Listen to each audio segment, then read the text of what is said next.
Contamos con Darío Méndez, cofundador del Tenedor. Yo iba para director de cine. Los peores momentos personales y en salud mental para un emprendedor vienen cuando estás en el mejor momento. Hay que empezar a vender desde el minuto 1. Que hay que elegir muy bien esas personas que te acompañan en el viaje. Sí. Y no hay que dejarse guiar por el ego. Tu socio, la persona que te acompañe, que es más que incluso estar casado. Cada uno hacía una cosa, pero todos sus roles se intercambiaban. Y hay que invertir en los futuros emprendedores. Que lo más grande de un emprendedor es el síndrome del impostor. Y es el no voy a ser capaz de hacerlo. Vais a estar en la cuerda floja siempre. ¿Cómo consigues convencer a un restaurante estrella Michelin para que use tu producto?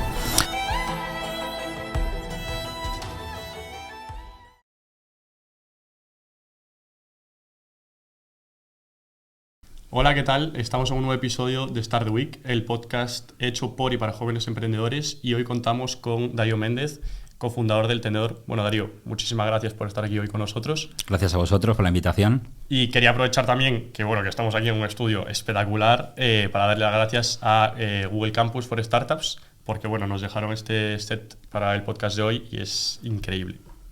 Bueno, pues les trasladaré las gracias. Creo que hacen mucho por la comunidad y esto es un buen ejemplo de ello. Eso es. Pues así, para entrar un poco en materia, tú eres conocido sobre todo por ser cofundador del Tenedor. Para alguien que no conozca lo que fue el Tenedor, y lo que sigue siendo, ¿cómo explicarías qué es el Tenedor?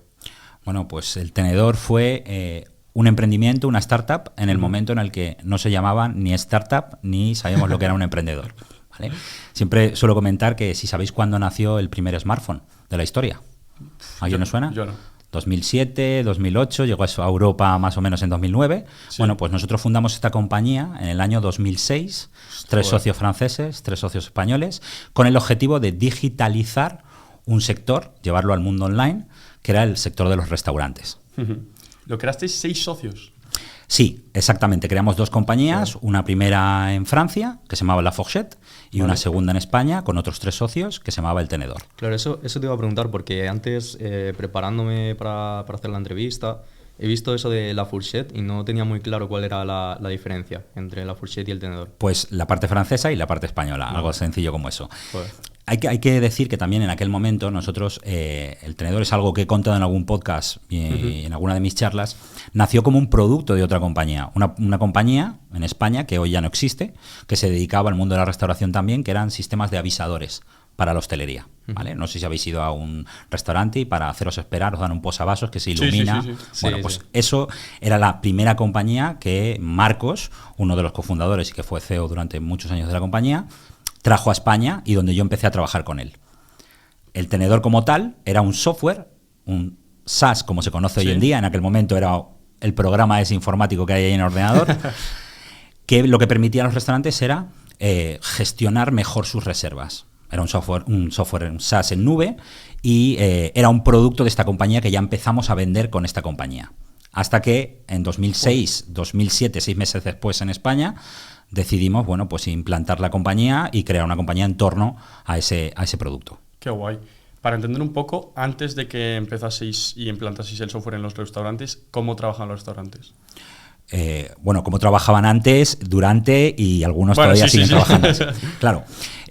La cuestión de la gestión de las reservas en los restaurantes siempre ha sido tradicionalmente mediante un libro de papel. Tenemos un libro de papel, llamas por teléfono y os apuntan las reservas. ¿Vale? Entonces nosotros quisimos dar un paso más allá. Nuestro primer cliente fue el restaurante Julio Verne, Jules Verne, de la Torre Eiffel, en la segunda planta de la Torre Eiffel, en aquel momento regentado por Alain Ducasse, y es el restaurante donde todo el mundo quiere celebrar algo. ¿Vale? Es un restaurante Michelin espectacular. Pues nos encontramos con la problemática de que era un restaurante que recibía 5.000 llamadas al día y le decía a todos sus clientes que no, porque estaban completos a un año vista. Y digitalizar todo ese proceso de la gestión de la reserva y luego de la información de los clientes fue donde pusimos nuestro focus de manera inicial. Fue uno de los restaurantes, si no diría que el primer restaurante en todo el mundo,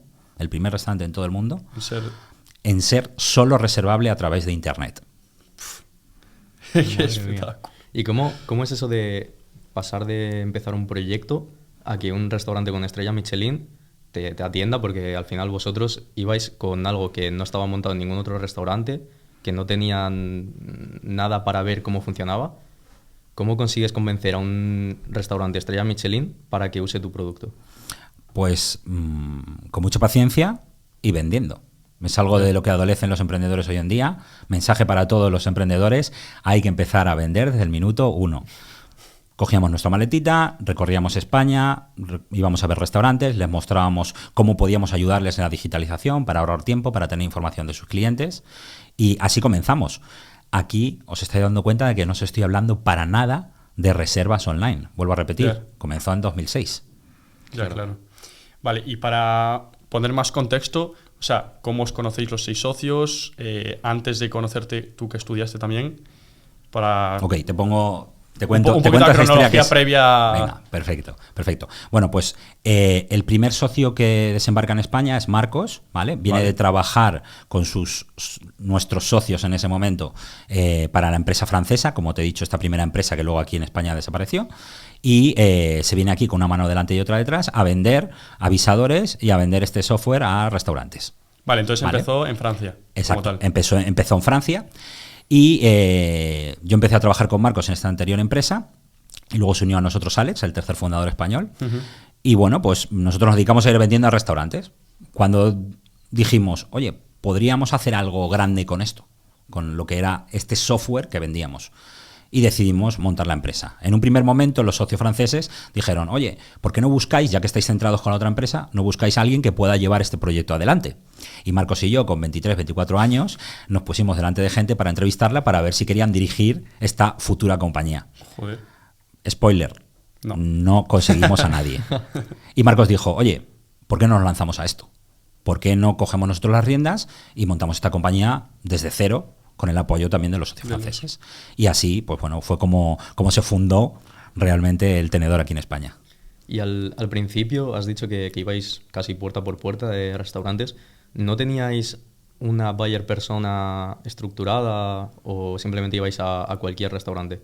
Al final, como te he dicho, éramos un negocio puramente B2B. Entonces, lo que hacíamos era analizar el mercado, segmentar muy bien nuestra base de datos y ver en aquellas ciudades donde eran los restaurantes referentes para que diesen ese paso a la digitalización. Íbamos a verlos uno por uno, no es casi, uno por uno. Llamábamos, nos íbamos y teníamos a lo mejor 15 reuniones en un día y volvíamos a casa todos los días, así todos los días. Buah. O sea, os tengo que decir que yo me levantaba a las 4 de la mañana, cogía un coche de alquiler, me iba a Donosti, volvía por la noche, al día siguiente otra vez me volvía a levantar, me iba a Valencia, otro día a Barcelona y así puerta por puerta. Por eso digo que somos la excepción y no la regla. Hoy en día cualquier inversor en una compañía de este tipo te diría que no es escalable. Claro. Y no lo es. Y, hombre, empezáis en 2006. ¿Quién sabe desarrollar ese software en 2006? Uno de los socios fundadores, Denis Fayol, que hoy en día es uno de los business angels más importantes de Francia, es quien se encarga de toda la parte técnica y es quien crea toda esta infraestructura, no solo esas herramientas para restaurantes, sino también incluso todas nuestras herramientas internas de trabajo. Entonces, cuando lo implementáis en España, ya está el software creado sí, para... la primerísima versión. ¿Vale? Tened en cuenta que en 2006 nosotros llegábamos a un restaurante y le decíamos, tenemos un software en nube. El mayor problema al que nos hemos enfrentado no era el no de los clientes y no era que no nos comprasen. Era que había restaurantes que no tenían ni siquiera internet. ¿Vale? Os puedo asegurar que yo he tirado un cable de red para ayudar a un restaurante a tener internet y poder utilizar nuestro sistema. ¡Qué locura! ¿Y cómo...? O sea, llegáis a los restaurantes y cómo implementabais ese software una vez que os decían que sí. Pues invirtiendo mucho en formación, que en aquel momento, como emprendedores, 3 que éramos, pues hacíamos de todo. Vendíamos, acompañábamos al cliente y formábamos. Entonces llegábamos al establecimiento, veíamos su manera de trabajar a la manera tradicional con el libro de papel y lo trasladábamos a este sistema. Y les enseñábamos a gestionar todas sus reservas, incluso las telefónicas, a través de este software. Y es lo que vemos ahora mismo en todos los restaurantes de llamada, tienen una pantalla con todas las reservas, etcétera. Exactamente. Digitalizamos un sector. Éramos 3 locos que decidimos digitalizar el sector en aquel momento menos digitalizado o menos abierto a la tecnología que existía. Pero vimos un pain muy grande en cómo gestionaban las reservas, porque al final no solo es cómo gestionas las reservas, sino qué haces con esa información de clientes, cómo trabajas la información para repetición del cliente y para conocer. De hecho, el primer eslogan que teníamos era el único libro de reservas que reconoce a tus clientes. Es bueno ese, es bueno. También te quería preguntar un poco sobre las fuentes de ingresos del tenedor. ¿cómo hacíais dinero? Aparte de vender el CRM, ¿cómo, o sea, ¿qué otras fuentes de ingresos teníais? Bueno, aparte? pues previo a la salida del primer smartphone y al que el mundo de Internet se democratizase, simplemente les vendíamos este software con una cuota mensual directamente. Ese era el único ingreso que teníamos, ¿vale? O sea, más restaurantes, a más empresas contactásemos y contratasen y utilizasen nuestro sistema, facturábamos una cuota al mes. ¿Y teníais distintos planes o era todo...? En ese momento no, ¿vale? Ahí ahora os contaré luego cómo evolucionamos. Llegó 2008-2009, primer smartphone, fuimos los primeros en tener una aplicación para reservar restaurantes y abrimos también la posibilidad a que cualquier persona, igual que en otros sectores que ya se había hecho, por ejemplo los hoteles o los vuelos, bueno, pudiesen reservar un restaurante en tiempo real a través de Internet o a través de una aplicación, ¿vale? Entonces, en ese momento, nuestro modelo de negocio se añadió un punto más, que era la comisión por reserva, por cliente que enviábamos, le cobramos al restaurante. En aquel momento sería una media de unos 2 euros, 1,5 €, 2 euros por persona que enviábamos y que iba al restaurante, ¿vale? Vale. Y entonces, ¿cuánto tardáis, para entender un poco, cuánto tardáis en conseguir vuestro primer cliente en España? Más Pues o menos. yo creo que el lanzamiento fue, te diría que fue un martes, y creo que el jueves ya teníamos firmado el primer cliente. Ostras, qué locura eso, tío. Después de ver unos cuantos restaurantes. Claro, en ese tiempo, ¿cuántos llegasteis a ver en esos días? Buah, no te podría decir, pero cientos. Pero es una locura, porque ahora mismo, o sea, yo lo que veo muchas veces es que puedes tener una idea increíble que la intentas desarrollar y es como, no consigues nada, estas semanas intentando conseguir algo, no tienes ningún tipo de resultados, y es lo que muchas veces hace que pares. Y vosotros, joder, en 2 días, que bueno, que habréis contactado a muchísimos restaurantes, pero en 2 días ya tenéis resultados. Al final yo lo que recomiendo a todos los emprendedores, ahora que tengo la capacidad de poder estar y mentorizar muchos proyectos, es que empezad a venderse el primer día. Tenéis un valor que aportar, tenéis un modelo de negocio, pues a vender. Es la única forma de validar de verdad que el mercado está preparado o acepta vuestro servicio. Qué guay. Y hablando de los diferentes planes, ¿vale? En aquel momento no existía una empresa que hoy conocemos que es como el creador del modelo freemium, ¿vale? Os suena a Spotify, ¿no? Sí. Bueno, pues hasta nuestra segunda versión nos sacamos un modelo freemium, ¿vale? ¿Eso en qué año fue, más o menos? Esto creo que fue con el lanzamiento de la segunda aplicación, sería 2010, más o menos. Sí, 2009-2010. ¿Vale? Y ahí el objetivo fue, dijimos, como queremos estar en la mayoría de restaurantes, ya habíamos lanzado también las reservas online, ya teníamos esa herramienta, bueno, pues decidimos dar una versión gratuita a restaurantes para gestionar sus reservas, muy simple, pero que nos permitía saber la disponibilidad que tenían, controlar esa oferta para poder abrir el grifo a demanda de esos restaurantes. Y luego una versión más avanzada y una que, bueno, pues en aquel momento también estaba muy de moda el tema del marketing online, de hacer envíos masivos de email a los clientes para repetición y demás. Bueno, pues también creamos esa parte de CRM, un software un poquito más avanzado, ¿vale? Pero estamos hablando de que los precios en aquel momento oscilaban entre 0, que era el freemium, 30 euros y 75 euros mes. O sea, nada más. Bueno. ¿Y hubo en algún momento en el que os plantearais pivotar porque veíais que había estancamiento o algo parecido? No, porque nos arrolló una corriente que era el mundo online y el mundo de las apps. Ya, eso fue Entonces, yo digo que en aquel momento tuvimos la suerte o estábamos en el momento adecuado o habíamos sido muy locos porque empezamos mucho antes con esto, con la idea de, bueno, pues vamos a hacer que cualquier persona, cualquier usuario, y por eso pasamos al mundo B2C. Al final pasamos del B2B al B2C y nos mantuvimos ahí en el medio de estos dos negocios, bueno, pues que pudiese reservar un restaurante online cuando le apeteciese, ¿vale? De hecho, hay un dato súper curioso de esos primeros años que lanzamos la app. Nosotros pensad que comenzamos con 23, 24 años y tendríamos unos 27, cuando nos dio por analizar un poco nuestro tipo de usuario B2C, el que reservaba en restaurantes. Y descubrimos que un 25% de nuestros usuarios en aquel momento tenían más de 50 años. Ostras, y dijimos, ¿cómo? No veo yo a mi padre reservando a través de una online aplicación. Claro. En aquel momento eran las personas que tenían la capacidad socioeconómica para poder ir a restaurantes, que además lo hacían regularmente, y que tenían la capacidad para comprarse un iPhone o un smartphone en aquel momento. Entonces llegamos muy rápidamente a que les facilitamos la vida.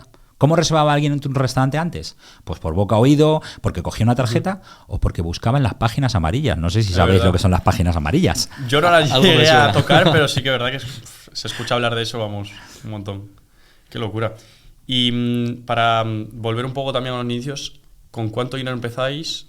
Porque es muy fácil decir, vamos a crear un software, pero bueno, supongo que se necesita... Pues al principio, como todos, Family, Friends and Fools, teníamos la capacidad de que había otra compañía anterior y entonces, bueno, pues pudimos desarrollarlo un poco más. Tuvimos una especie, yo siempre diré, porque no era así, de Business Angels, que era un grupo de gente muy variopinta que invirtió un poco de dinero inicialmente en nosotros, ¿vale? Y siempre digo que no pasamos por rondas como se conocen hoy en día. Tened en cuenta que el primer fondo como tal que invirtió en nosotros fue en el año 2012. Hostia, ¿vale? Claro. Anteriormente sí, tuvimos una primera inversión en 2009 de una compañía que yo llamaría un socio industrial. Era una compañía que nada tenía que ver con nosotros, pero que estaba en el mismo sector del ocio, del turismo o de la hostelería, que se llamaba Smartbox. ¿Os suena las cajitas regalo? Sí. ¿Os suenan las cajitas regalo? Bueno, sí, pues, las míticas cajitas de experiencias que se compran. Sí, y que tienes 1 millón de experiencias y puedes coger una y vas a la que tú quieras. Bueno, pues esta compañía era una compañía de origen belga, bueno, francesa, y Pierre-Edouard Esteran, en aquel momento, que era un visionario, decidió en ese año invertir y comprar muchas compañías relacionadas con el ocio. Y una de ellas fuimos nosotros, ¿vale? Creó Smart & Co., que eran todas aquellas compañías que iban con el grupo Smartbox, y además fue evolucionando a lo largo del tiempo. Pues bueno, hoy en día, aquel Smart & Co. Es Otium Capital, uno de los fondos de capital riesgo más importantes de Francia. Qué espectáculo. No sabía ni que Smartbox llevaba tantos años. Sí. Joder, qué guay. Y también en cuanto a empleados y tal, empezáis en España 3. ¿Cuánto tardáis en ser más? Rápidamente, sí. Contamos con gente, pues mucha gente en práctica, muchos locos que también querían venir a trabajar con nosotros sin saber a dónde les llevaría. Y bueno, pues rápidamente empezamos a ser 10, luego 15, luego 20, bueno, y fuimos creciendo a lo largo del tiempo. Al final, yo creo que es una cosa importante en el emprendimiento, que hay que elegir muy bien esas personas que te acompañan en el viaje. Sí, está claro. No solo hablo de tus cofundadores, sino hablo de los colaboradores, la gente que trabaja contigo, proveedores y clientes, ¿vale? Porque es un trabajo muy duro y es gente que, bueno, pues que tiene que tener la misma ilusión o compartir los valores que tienes. Claro. Te quería preguntar también, porque tengo entendido que en 2014 hubo un proceso de venta que os compró TripAdvisor. Sí. ¿Cómo fue ese proceso? O sea, ¿os acercasteis vosotros a ellos para venderos? ¿O se acercaron ellos a vosotros? Vale, te cuento la historia. Pasamos, como te he dicho, por diferentes rondas, ¿vale? Sí. Casi todas en su momento lideradas por Smart & Co. Vale. Rápidamente, las rondas, sí. ¿Cuáles fueron? Si te acuerdas, ¿eh? Sí, fueron una en el 9, otra en el 10 y la grande, que ya entraron 2 fondos franceses, en el 12. ¿Y de cuánto fueron, más o menos? Pues en un total creo que fueron 1 millón, 3,3 y 8, puede ser, más o menos. Vale. Sí. Yo creo que en total sí, levantaríamos... Bueno, con lo que se ve ahora tampoco es aquí algo del otro mundo. Sí, pero hay que entender que no eran inversores profesionales, no eran empresas que se dedicaban a esto, ¿vale? Entonces llega 2014, estamos en la cresta de la ola, estamos en España, Francia y además habíamos abierto Suiza, pero queríamos ir más allá, queríamos internacionalizar, queríamos llegar a más países y bueno, pues teníamos un referente, la competencia que estaba en Estados Unidos, que era una empresa valorada en Nasdaq en $400 millones. Buah. Y pues decidimos, bueno, vamos a buscar a ver quién nos puede financiar, porque obviamente, como ya he dicho, un negocio B2B que va mucho en equipos comerciales y en venta, en conseguir ese volumen de restaurantes. Y nos vamos a buscar esta ronda y no la conseguimos. Nadie quería invertir en nosotros en 2014. Joder. Hasta que, bueno, pues hay una persona que se fija en nosotros, que siempre le estaré eternamente agradecido por todo lo que pudimos aprender, que es Steve Koffer. Era el fundador y ex CEO ahora mismo de TripAdvisor. Se viene de Estados Unidos, se viene a vernos y nos dice, bueno, no quiero invertir en la compañía. Quiero comprar el 100% de la compañía. Creo que tenéis unos valores muy fuertes, una conexión muy fuerte con el mercado, sobre todo con los restaurantes, y nosotros podemos aportaros, pues bueno, todo lo demás. Y una operación que podría haber tardado mucho tiempo, en 15 días, un mes, estaba cerrada. Qué Fue para nosotros una locura. Y no éramos algo tan importante para ellos. Tened en cuenta que ellos es una empresa que cotizaba en bolsa por valor de 7.500 millones de dólares y en una presentación de resultados simplemente dijeron, oye, mira, que hemos comprado una empresa europea, una pequeña empresa, la Foxet del Tenedor, ahí en España y Francia, de reservas de restaurantes. ¿Vale? Fue una locura. Por comprar algo. Fue una locura, de verdad. Y eso nos permitió pues pasar en aquel momento de estar en 3 países y en los siguientes 4 años estar en 22 países. Qué locura. Y viajar mucho y conocer y sobre todo llevar nuestro valor dentro del sector de la restauración más allá de nuestras fronteras. Fue, yo creo que de los mejores años de nuestras vidas. Y en ese intervalo entre que no conseguís ronda de financiación y que os compran, ¿cuánto tiempo pasa? Muy poco, unos meses. ¿Y qué hace? O sea, ¿qué...? No, a ver, la ronda, nuestro objetivo era internacionalizar, era salir fuera. Sí, pero bueno, vosotros, o sea, claro, si no seguimos vendiendo igual, seguimos currando igual y seguimos machacando igual, consiguiendo restaurantes. Vale, ¿y sabíais que en algún momento llegaría...? Sí, simplemente vale. Bueno, dijimos, vamos a apretarnos un poco el cinturón y no intentemos abarcar mucho. Otro consejo que suelo dar a los emprendedores es focus versus todo. No quieras coparlo todo, sino intenta focalizarte en lo que te está dando margen, lo que te está dando beneficio y donde estás posicionándote como líder. ¿Y la competencia de Estados Unidos después de la adquisición de TripAdvisor? Pues esta competencia, después de que nos adquiriese TripAdvisor, la puedo decir, es OpenTable, es una empresa americana. 3 meses después de que TripAdvisor nos comprase a nosotros, fueron comprados por el grupo Priceline, que son los dueños de Booking, ¿os sonará? Booking.com. Sí. Bueno, pues lo compraron, no me acuerdo la cifra, pero con B. Vale, y en cuanto a vuestra facturación, para entender un poco a lo largo de los años, ¿el primer año más o menos cuánto facturabais? Uf, no te podría decir, no tengo ni idea. Te digo que tardamos bastantes años en estar en Brick Event. ¿Y previa a la venta, en cuánto estabais en facturación? No me acuerdo, sinceramente. Pero creo que en aquel momento se hablaba de que estábamos valorados, no sé si en 40 millones. Valoración, ¿eh? Sí. Claro, por ahí. Creo recordar. Pero también tened en cuenta que se empezó a hablar de emprendimiento, de startups, de rondas, de inversiones a partir de 2012-2013 en Europa. ¿Vale? Claro. Estados Unidos era otro rollo. Entonces, claro, no podías saber si eso era real o no era real. Entonces, nosotros nos preocupábamos por tener una empresa que lograse facturar, que lograse mantener a todas las personas que trabajan con nosotros y que nos hiciese aprender y nos hiciese, pues tener una experiencia personal también. Y en 2020, porque claro, ahora mismo que ya estás fuera del proyecto, no sé si sabrás datos actuales, pero en 2020, ¿cuánto estaba de facturación alrededor? No tengo ni idea. Te podría decir que en aquel momento, pues, como te he dicho, en el 19 que serían 70.000 restaurantes en todo el mundo y en 22 países. O sea que...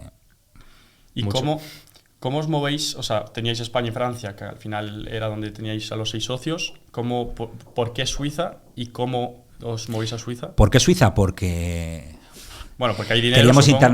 Queríamos internacionalizar y, bueno, pues para un francoparlante, que es más fácil que ir a Suiza, que es un país pequeño, que teníamos equipo, que teníamos gente que estaba en este país y que podíamos también por idioma acercarnos. O sea, el cuarto país que abrimos fue Bélgica, tampoco nos comimos mucho la cabeza. La marca también era la Foxet, tanto en Bélgica como en Suiza y en Francia, y aquí en España el Tenedor.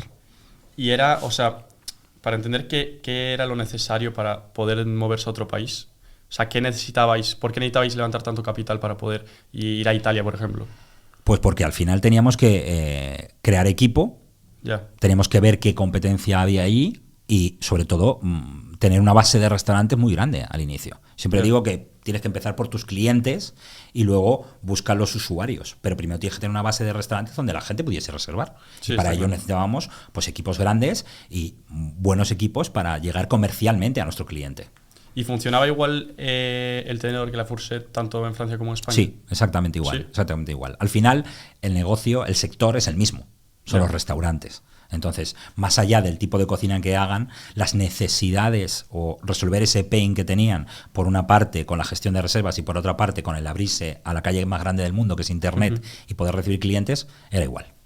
Te quería hacer una pregunta antes con lo de la venta a TripAdvisor, me ha surgido una duda. ¿Cómo cambia tu rol dentro de la empresa una vez que te ha comprado otra empresa externa? Ya había cambiado. O sea, un emprendedor siempre hace de todo y en su momento, cuando entraron las primeras rondas, bueno, pues vino gente muy potente, grandes fichajes, que cogieron roles. Yo siempre digo que al final lo de cambiar de rol dentro de una startup es una cuestión normal y no hay que dejarse guiar por el ego. O sea, al final tienes que ser esa cuña o esa parte que cuando está cojeando la mesa, bueno, voy a ayudar ahí porque conozco, digamos, todas las entrañas de la compañía. Cuando sucedió esto, Marcos empezó a liderar diferentes regiones y yo me ocupé de todos los equipos comerciales, account management, formación de España. En tu papel al principio, en el papel al principio, los 3 socios, más o menos, ¿qué perfil erais cada uno? Es curioso. En Francia eran perfiles más diferentes, ¿vale? Bertrand era el crack de los negocios, de los números. Patrick era la máquina comercial, era el que estableció todos los equipos comerciales, todos los pitch de ventas, cómo trabajar y el que tenía más relación con el sector de la restauración. Y Denis, que era la parte técnica. Y en España éramos un poco un mix, los 3. ¿Vale? Éramos todos muy vendedores, pero sobre todo éramos 3 empujadores natos. Porque cualquier cosa que no supiésemos hacer, aprendíamos y lo hacíamos. Eso es súper importante. ¿Y cuánto crees que es importante? Porque escuché muchas veces que es importante que sean perfiles diferentes, etcétera. ¿Qué crees que es importante dentro de los fundadores de una empresa? Me refiero en cuanto a pues que tengan amistad, que no sean familia, aspectos de ese estilo. A ver, consejos, digamos. Yo voy a dar consejos de todo lo que he visto posteriormente en el mundo de las startups y demás, ¿vale? Porque los consejos de aquel momento no valen. Ya os digo que no es igual que ahora. No es igual que ahora. Yo creo que tienen que ser perfiles complementarios, ¿vale? Y hay una cosa muy importante para los emprendedores, es que tu socio, la persona que te acompañe, vas a tener que tener algo muy claro con esas personas que te acompañen, que es más que incluso estar casado, ¿vale? O sea, es una relación a varias bandas. ¿Vale? Y hay que dejar muy claro tu pacto de socios, tienes que tener muy claro la visión, la estrategia, hacia dónde quieres ir y lo tienes que discutir todo y lo tienes que hablar todo. No puede haber esos vacíos ahí en yo quiero tirar para un lado, yo quiero tirar para otro. Tienen que ser complementarios, pero tienen que cumplir una cosa todos. Y esto es desde el minuto 1. Todos tienen que ser los mejores vendedores de su idea, de su proyecto, de su startup. Yeah. Eso es así, ¿vale? Me da igual que seas técnico y seas un CTO, te vas a la calle y vas a ver lo que necesitan los clientes. Y así vas a hacer mejor tu trabajo. Eres el de finanzas, pues vas a ir y vas a saber las problemáticas a las que se encuentran tus clientes. Yo creo que es algo fundamental en cualquier equipo, aparte de ser un equipo A. Sois muy jóvenes para saber lo que era el equipo A, no sé si lo sabéis. Me suena. A mí os suena algo, ¿no? Las páginas amarillas. Una serie, pues es de esa época. Os recomiendo que veáis a YouTube y veáis. Era un equipo multidisciplinar, ¿vale? Que cada uno hacía una cosa, pero todos sus roles se intercambiaban y al final hacían un mejor proyecto, por así decirlo. Qué guay. Saliendo un poquito del tenedor, antes de salir del tenedor, ¿tú después de la venta te quedaste cuánto tiempo? 6 años en una primera fase y luego estuve un añito más. Vale, y cuando se vende una empresa siempre tenéis unos años que, no sé cómo se llama, que os tenéis que quedar unos años. Que nos obligan. Eso pues en este caso también somos una excepción, no nos obligaron a nada. Ah, bueno, pues... Fue tremendo, hubo una conexión genial con el grupo de TripAdvisor Media Group y al final nos dijeron, bueno, lo que queremos es que crezcáis, es que vayáis más allá. Y prueba de ello es todos los países que abrimos, todos los lugares donde fuimos, donde nos implantamos. Bueno, fue una pasada para nosotros, fue un aprendizaje de vida y de estar en una mega multinacional. Eso es increíble. Sí. Bueno, pues tremendo. ¿Y os quedasteis los 6 socios dentro de...? Denis, uno de los franceses, había salido un poquito antes, Patrick salió un poco después de la venta y luego el siguiente en salir fue Alex y ya en 2020 Bertrand, Marcos, yo salí, luego volví ante la salida de ellos, pero bueno, sí, estuvimos más o menos la mayoría. ¿Tú eras el último que quedaba? No, eran Marcos y Bertrand. Marcos en España llevando una región, lleva España, Latam, Australia, un montón de países. Y Bertrand se había ido a Estados Unidos como vicepresidente de TripAdvisor, llevando todo el vertical de restaurantes. Sí. Qué locura. ¿Y qué te hace a ti salir del tenedor? Pues que llevaba ya 15 años yeah. y estaba viendo qué me apetecía hacer. ¿vale? Un poquito antes ya había empezado a hacer mis pinitos como Business Angel, ya lo digo, soy el peor Business Angel del mundo. Porque me gusta mucho implicarme con los proyectos y cuando no tengo tiempo me frustro un poco de ayudar a los proyectos. Y bueno, pues estaba cansado y dije, todos sabéis lo que pasó en 2020, vino el COVID, se paró el mundo. Bueno, pues me dio un tiempo para reflexionar y decir, bueno, me voy a tomar un tiempo, voy a salir de la compañía y voy a intentar pensar qué me apetece hacer. Ya había, como os digo, había invertido en algunas compañías a las que estaba ayudando, pero bueno, mi objetivo era, no sé, estar ahí un poco zen, como me decían que estaba. Y ahí surgió pues un hashtag que fue medio en serio y medio en broma, que es lo de karma startupero. Dije, me quiero dedicar al karma. Qué guay. Que no es otra cosa que devolver al sector, al ecosistema, a los emprendedores, todo lo que yo he aprendido y decirles, hola, vengo del futuro, os voy a decir lo que no tenéis que hacer. Y así fue, así fue. Salí y luego volví durante un año a facilitar una transición con la salida de todos los socios. Vale, y ahora estás mentorizando otros proyectos y además estás en otro proyecto tuyo, por lo que tengo entendido, que se llama Eirello. Sí, bueno, Eirello es un proyecto que nació en aquel momento de inversión, ¿vale? Para ayudar a ciertas empresas. Lo tengo un poco parado porque ahora la inversión ya sabéis cómo está. Y lo que decidí es, ¿por qué me voy a meter en un proyecto como tal si puedo colaborar con muchos proyectos? Entonces, lo que hice fue acercarme, ya estaba muy dentro del ecosistema emprendedor, acercarme a aceleradoras, a incubadoras, a universidades, a fondos, a todos aquellos que están, digamos, hoy en día dentro del ecosistema y decir, ¿cómo puedo ayudar?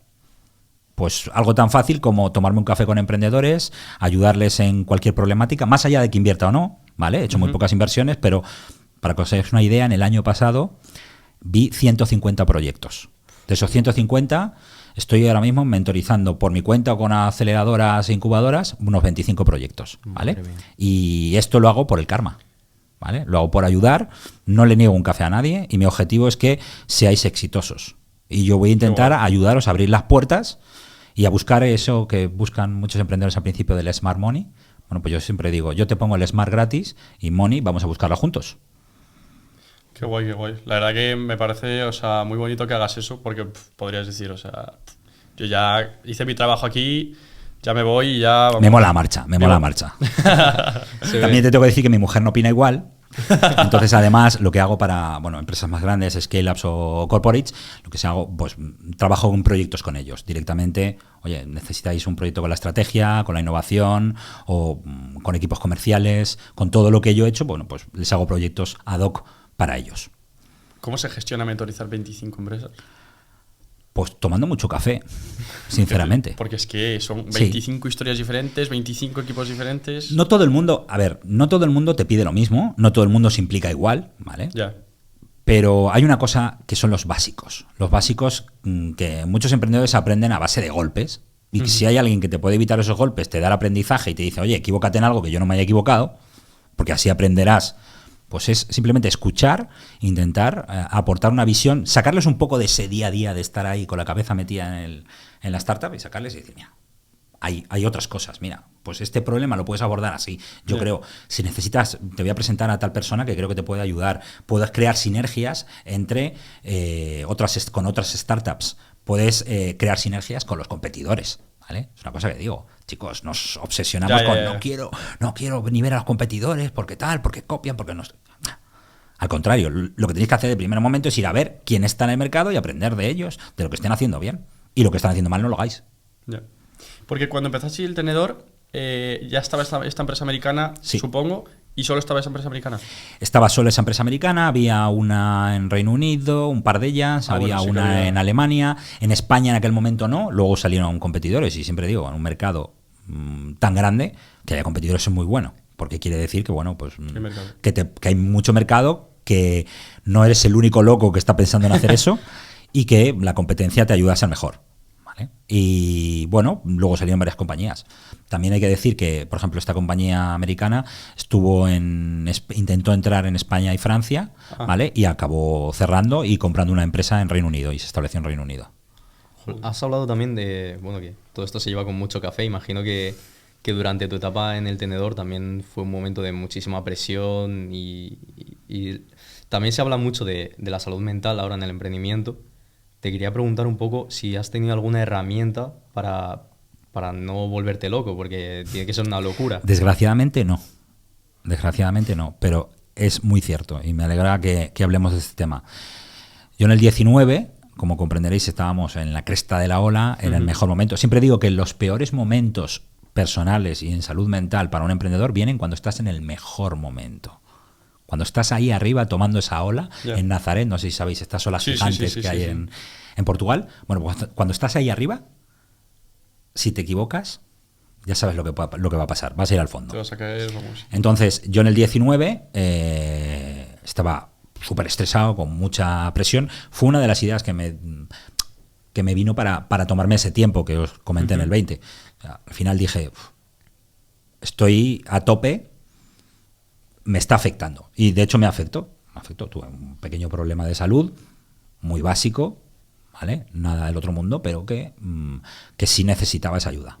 Claro. Y pensándolo dije, oye, pues creo que lo que mejor puedo hacer para tomar esa perspectiva y ver qué me apetece hacer con mi vida, pues bueno, es desconectarme un tiempo y ver y decidir, ¿vale? Y me vino muy bien. Yo siempre digo que el COVID me vino muy bien, porque fue una excusa perfecta para hacer esa transición. Claro. Qué guay. ¿Y tienes alguna rutina o algún hábito que tuvieses antes o que hayas implementado después que creas que es súper importante y que tengamos que tener todos? Yo creo que yo ahora mismo tengo muchas reuniones, entonces es organizarme muy bien. Sobre todo, pues bueno, la rutina que tengo. Ayer hablaba con una persona que también graba un podcast y me decía, oye, a ver si grabamos un podcast un lunes. Digo, no, el lunes no. Dice, bueno, ¿tienes algo? Digo, no, todos los lunes. Yo los lunes, yo creo que los dedico a mí. Yo el lunes me levanto, voy a la compra, hago las cosas de casa, estoy en casa, estoy pensando en todo lo que voy a organizar para el resto de la semana. O sea, tú eres de las pocas personas que está deseando que llegue el lunes. No, en realidad, es mi día de interior, digamos. El día que voy a decidir tener la cabeza desconectada, no hacer nada, me echo una partida a la Play y tal. O sea, estoy en un plan de decir, me voy a centrar en mi entorno cercano, mi vida personal. Es súper interesante eso que dices, y de hecho creo que es Bernat de Irnik el que lo decía sí. El otro día, que él siempre se toma unos minutos al día para pensar. Es súper importante, sobre todo porque desconectas. Claro. Y a veces dices, no estoy pensando en nada, pero sí, tienes la cabeza siempre funcionando. No, y sobre todo personas como vosotros que al final tenéis la cabeza funcionando el triple que mucha gente. No te creas, no te creas. ¿No? No te creas. Yo ahora también, como dedico mucho tiempo a los emprendedores, pues al final, pues mira, hoy mismo que estábamos aquí en el campus de Google for Startups, pues una startup que estoy mentorizando, me los he encontrado esta mañana tomando un café aquí en la cafetería, y digo, bueno, ¿cómo vais? Pues mira, tenemos una problemática con esto, tal. Me he sentado y hemos estado ahí media horita charlando y viendo las cosas de manera diferente. Y tú, ahora que estás de mentor, ¿tú tuviste algún tipo de mentor en tu etapa? No, nos mentorizábamos los socios, todos entre nosotros con nuestros conocimientos y demás. Por eso digo que es yo creo que es un momento muy especial y muy bueno para el tema del emprendimiento. Porque ahora tenéis un montón de recursos, tenéis quién os puede acompañar en ese viaje, incubadoras, aceleradoras, business angels, mentores. Hay mucho donde elegir y donde elegid bien aquel que os aporte, porque os va a ayudar a no sentir ese peso, ese estrés, o simplemente acompañaros en esa travesía del desierto. Sí. No, y a ver, y que personas como tú, al fin y al cabo, nos estáis mentorizando solo con esta hora que nos estáis... Esperamos a poner un granito de arena. Yo siempre digo, yo colaboro pues hoy en día con muchísimas aceleradoras, con Seed Rocket, Tetuan Valley, B Combinator, con instituciones como ISDI, con la Universidad Europea. Bueno, pues intento llevar un poco allí donde están los emprendedores, oye, decirles, chicos, este es un camino duro, las estadísticas dicen lo que dicen, 8 de cada 10 startups desaparecen los 2 primeros años, 9 los primeros 5, además es un momento en que hay poca inversión. Bueno, pues vamos a darle una vuelta, vamos a coger los valores, vamos a sentar las básicas, ¿vale? Porque también ha habido mucho autobombo, y es culpa de todos dentro del ecosistema, de qué es montar una startup, ¿vale? El otro día en una clase de creo que era cuarto de eso, primer bachillerato, que también voy a colegios a hablar un poco de emprendimiento. Eso después voy a hablar de eso también. Bueno, pues les pregunté, ¿sabéis lo que es un unicornio? Y hubo una niña que me dijo, los unicornios no existen. Y dije, eso es, exactamente. Eso es, los unicornios no existen. Y sobre ese tema del profesorado, no sé si lo tengo mal entendido, pero tú eres profesor, ¿no? ¿O no? No. Vale, es mi vocación frustrada, yo creo. ¿Sí? ¿Vale? Sí, yo además tengo que decir que yo empecé estudiando Administración y Dirección de Empresas en la Complutense y entré de rebote. Fue como, yo iba para director de cine, no os digo más. ¡Ostras! Ha cambiado un poco la trayectoria. Y después de estar varios años allí, me di cuenta que no era lo que quería. Me surgió muy pronto el emprendimiento con el tenedor. Hombre, cuando acabaste la carrera prácticamente estabas claro, ni siquiera la acabé. ¿Vale? Y me honra que mucho después incluso volví a poder dar una clase allí, lo que era mi facultad, con un profesor que tuve en aquel momento. Qué guay. Y en el MBA para intentar hablar del emprendimiento. ¿Vale? Entonces siempre me digo que he tenido esa vocación frustrada, me encanta hablar, ya habéis visto, se va a alargar el podcast seguro. Pero sí me gusta compartir con otros y sobre todo ayudarles a pensar, ¿vale? Porque yo creo que la labor no es decir las cosas que tienes que hacer, sino es, mira, si vas por ahí a lo mejor te equivocas, esto es lo que puede pasar, estos son los pros, estos son los contras, o sea, ayudar a ver las cosas de manera diferente. Y eso creo que pasa mucho con los alumnos. O sea, sí. Lo he hecho en colegios de formación profesional, en institutos, en universidades, intentando fomentar el emprendimiento. Y tengo que decir que no es por el apoyo, pero sí cada vez menos veo ganas de emprender. No entiendo por qué, pero cada vez más veo eso. A ver, nosotros al final, o sea, en general, todos los que estamos aquí estudiamos carreras sociales y yo estudio una carrera que se llama Empresa y Tecnología, y en cuanto a práctica de empresa, de emprender, de todo ese tema, es nulo. Me refiero, estamos todo el rato estudiando macroeconomía, estudiando microeconomía, estudiando... Me suenan esas, ¿eh? Mira que no acabé la carrera, pero me suenan. O sea, econometría... Sí, exactamente. O sea, pero nunca llegas a... Nosotros que nos interesa el emprendimiento, nunca llegas a aplicar en ningún momento nada práctico, digamos. Bueno, pues vamos a lanzar un mensaje desde aquí a todas las universidades. Por favor, hay que apoyar al ecosistema del emprendimiento desde la base, desde la educación. Estoy mirando a la cámara, que creo que es aquí la mía. Sí. Entonces, hay que apoyar de verdad esto y hay que invertir en los futuros emprendedores. Que sepamos que hay muchas vías. Puedes trabajar por cuenta ajena, puedes montar tu propio negocio, aunque no sea una startup, porque siempre startup lo llevamos al mundo tecnológico, pero hay que apoyar ese tejido de emprendedores. Y seguro, y lo sé, que hay muchas universidades que están intentando ir con ello y empujar por ello y apostar por ello. Bueno, pues que cuenten también con, yo creo, y hablo en nombre de todos los emprendedores, en este caso que ha habido en España, que cuenten con ellos para llevarles, para motivar, para inspirar y para hacer que podamos hacer un mundo mejor y que el futuro sea de todos esos emprendedores y todas esas empresas que nos puedan guiar. Además, estamos en un momento en el que hay un gran cambio tecnológico. Antes os hablaba de las apps, no salieron hasta el año 2009. Mirad la evolución y el crecimiento que tuvo el tenedor en aquel momento. Bueno, pues hoy en día estamos dentro de una nueva ola de cambio tecnológico que seguramente cree muchos negocios o muchas startups o muchos proyectos que hoy en día ni pensamos que puedan existir. Y yo te quería preguntar, ya esto es una pregunta ya personal, pero sobre el tema prácticas, porque nosotros al final estamos yo estoy en segundo y algunos están en tercero y tal, y estamos todos preparados para hacer prácticas. ¿Tú qué recomiendas a una persona que le interesa el emprendimiento? ¿Que se dirija más hacia una startup? ¿Que se dirija más hacia una consultora? ¿Qué palabra, consultora? No me gusta. Yo diría que si estás interesado en emprendimiento, que busques startups donde poder estar ahí participando y aprendiendo desde el principio. Yo creo que para un emprendedor que todavía no tiene un proyecto, igual que cuando tú tienes una fase idea, empiezas con el Family, Friends and Fools y llegas y te metes en una incubadora que te va a incubar, que al final te enseña a emprender, o sea, aprendes a emprender. Bueno, pues en el tema prácticas, que vayáis y busquéis startups y que empujéis a las universidades para que llegan a acuerdos con pequeñas compañías con mucho potencial, ¿vale? Porque al final vais a aprender mucho haciendo. Y eso es formar líderes. Hablando de líderes también, has dicho antes que no tuviste ningún mentor, pero ¿tenías algún tipo de referente dentro del mundo de los negocios o del emprendimiento en el que te fijases? Siempre, hoy en día todo lo pasado es más fácil, ¿vale? Pero siempre cuando doy una charla hay una de las slides en la que hablo de los referentes, ¿vale? Cuando llego a una sala yo siempre pregunto, a ver, ¿cuáles son vuestros referentes? Hay mucha gente, pues he oído de todo, ¿eh? He oído de todo. He oído desde, bueno, pues grandes emprendedores o políticos o, vamos, una vez fue muy gracioso, me dijo, un referente para mí es Obama. Dije, vale, bien, vale. Los referentes hay que buscarlos mucho más cerca, ¿vale? Yo cuando hablo de esto hablo siempre de 4 personas, ¿vale?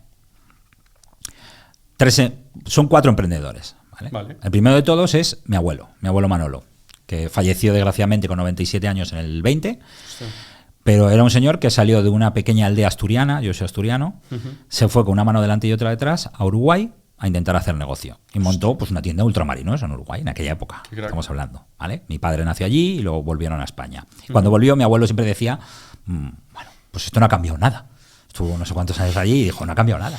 Y él pudo volver y ayudar a su familia, ¿vale? No es que hiciese un mega negocio multimillonario, pero bueno, tuvo el valor de... pero se fue, en aquel momento ibas en barco. Ostras. ¿Vale? Eran 15 días de trayecto. Iba con su mujer y una niña pequeña que era mi tía. Espectáculo. Pues para mí es el primer emprendedor. ¿Por qué? Porque cuando yo tuvimos la suerte de entrar en el grupo TripAdvisor y viajar por todo el mundo, yo le decía, pues, abuelo, he ido no sé qué y he conocido tal ciudad y no sé qué. Me decía, yo ya he estado allí.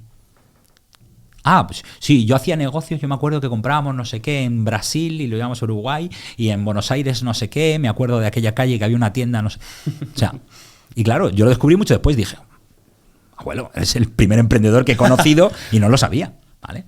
Otro siempre que pongo, y hablas de ese mentor, pues Marcos Alves, igual, se vino con 22 años o 20 y pocos años a España, desde Francia, de familia española, pero había vivido su vida allí, y montó una empresa en la que empecé a trabajar con él en esa primera empresa, y es un tío que siempre tira para adelante y que sigue emprendiendo, y de hecho hoy en día está en otro proyecto de emprendimiento. ¿Sí? Sí, después de pasar por el tenedor. Sí, es verdad, se llama... Luda. No sé si se me está escuchando. Sí, se te escucha. Vale, yo es que he perdido el... Yo te escucho. No, bien. Sí. Vale. Bueno, pues sí, creo que se llama... ¿Cómo se llama, perdón? Luda Partners. Está digitalizando farmacias. Eso es. Sí, fueron hace poco a ITNIC, ¿no? Sí. Sí. No sabía que era cofundador del tenedor, ¿eh? Sí, claro, Hostia, claro. qué guay. Y él, pues siempre digo que también fue un referente, porque es un tío que le pone un empeño y una cosa a todo lo que hace, que te contagia de tal manera. Es un líder, cuando hablamos de líderes, pues ese perfil. Eso es increíble. Y luego, pues siempre pongo 2 ejemplos de 2 emprendedores que tienen sus startups, que están ahí peleando con ellos. Uno de ellos es, la empresa se llama Point, La Vida con Niños. ¿Vale? A vosotros todavía os queda un poco lejos, pero bueno, es un lugar donde encontrar planes que hacer con niños. Pues esta chica, Angélica, era una chica que se vino de Brasil, empezó a trabajar conmigo en el tenedor durante mucho tiempo. Al cabo de 2 años y pico, me dijo, me voy a la competencia que teníamos en aquel momento. Le dije, ¿qué te ofrecen? Y me dijeron, me ofrecen ser el tú de ese sitio. Y le dije, vete, vas a aprender, vas a crecer y demás. Pasó por diferentes compañías y al final fue madre y decidió emprender buscando el pain de dónde voy con mis hijos. Y creó una startup, por eso para mí es un ejemplo y es un referente. ¿Cómo se llama? Point, La Vida con Niños. Qué guay. ¿Y el último? Y el último, pues en el 16, cuando estaba haciendo mis pinitos como inversor, 16, 17, no creo recordar muy bien, estaba dando una charla en la Universidad Politécnica de Valencia, ¿vale? Al terminar la charla, pues yo me volvía para Madrid, estaba en aquel momento en el tenedor, y volviendo me encuentro con 2 chicos, uno que habla mucho y uno que no habla, en la parte técnica, y me dicen, oye, ¿para dónde vas? Digo, pues tengo que buscar un taxi y me voy a la estación de AVE para volver a Madrid. Y dice, ¿te podemos acompañar por lo menos hasta que...? Sí. Y yo veía que me hacía muchas preguntas. Entonces, fíjate que me hizo tantas preguntas que nos fuimos andando de la Universidad Politécnica de Valencia hasta la estación del AVE. ¿Vale?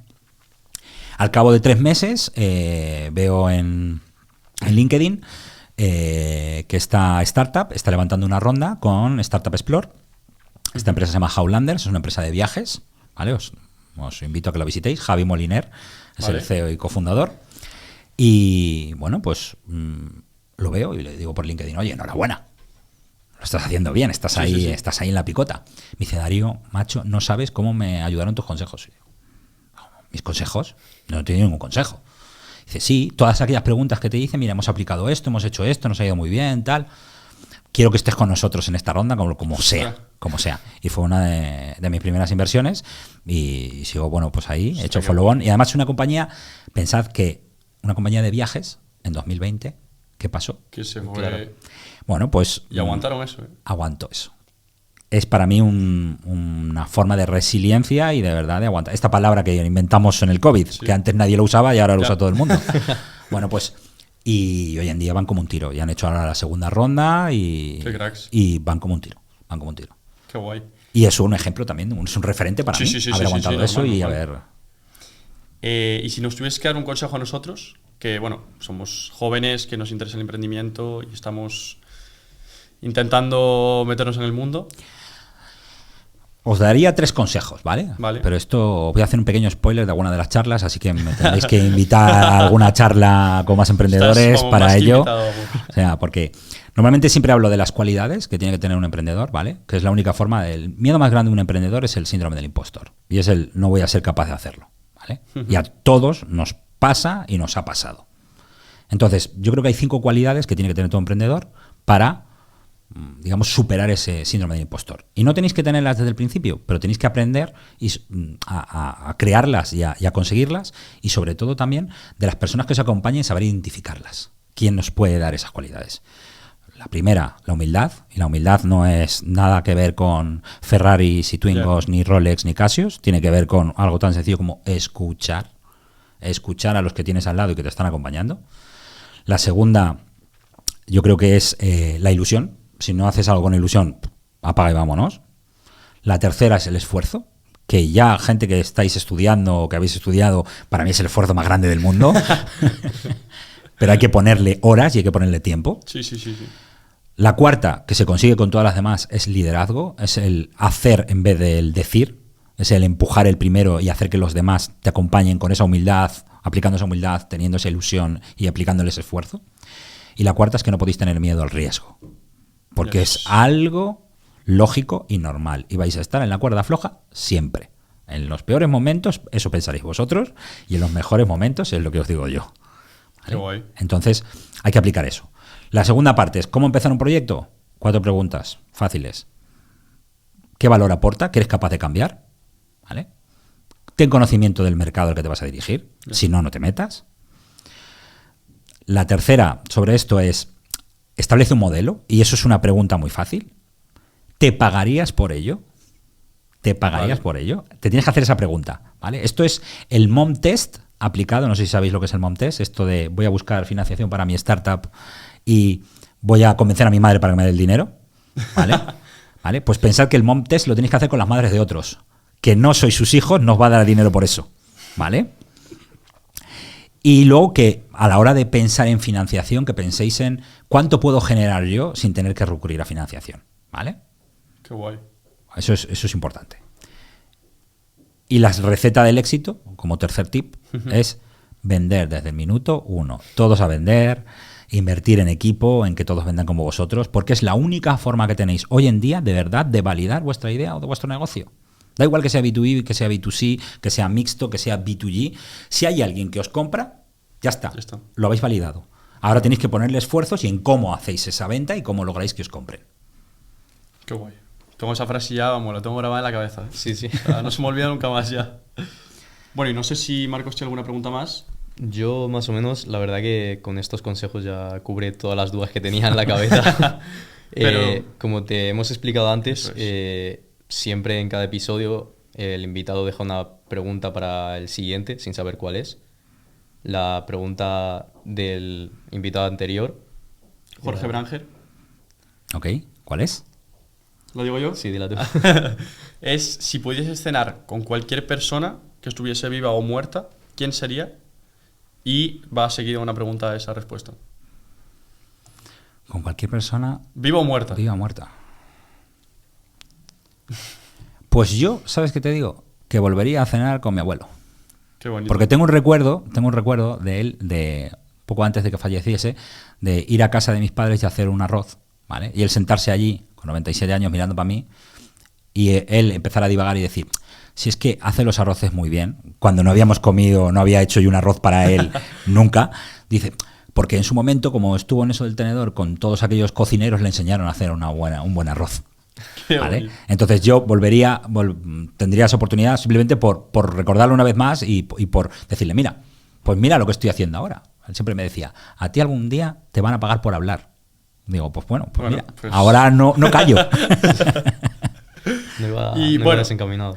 Iba seguida la pregunta que le preguntarías, pero bueno, es tu abuelo, o sea, tampoco... no creo que haya una pregunta que tengas que hacerle. Y ya para terminar, también te pedimos que le hagas una pregunta al siguiente invitado sin saber aún quién es. Vale, pues yo, como seguramente será algo del mundo del emprendimiento, seguro, eso seguro. Le preguntaría, ¿te acuerdas de tu primer cliente? ¿El primer cliente que cerraste, el primero con el que hablaste? Qué guay. ¿Cómo te hizo sentir y qué conseguiste? ¿Y quién era? Qué guay, qué guay. Pues muchísimas gracias, Darío. O sea, yo creo que fue una charla súper interesante, sí, que nos diste un montón de consejos a nosotros y a todos los que estén escuchando. Gracias a vosotros. Y una vez más, gracias también a Google Campus por esto, porque es espectacular. Genial, muy bien. Muchísimas gracias. Muchas gracias.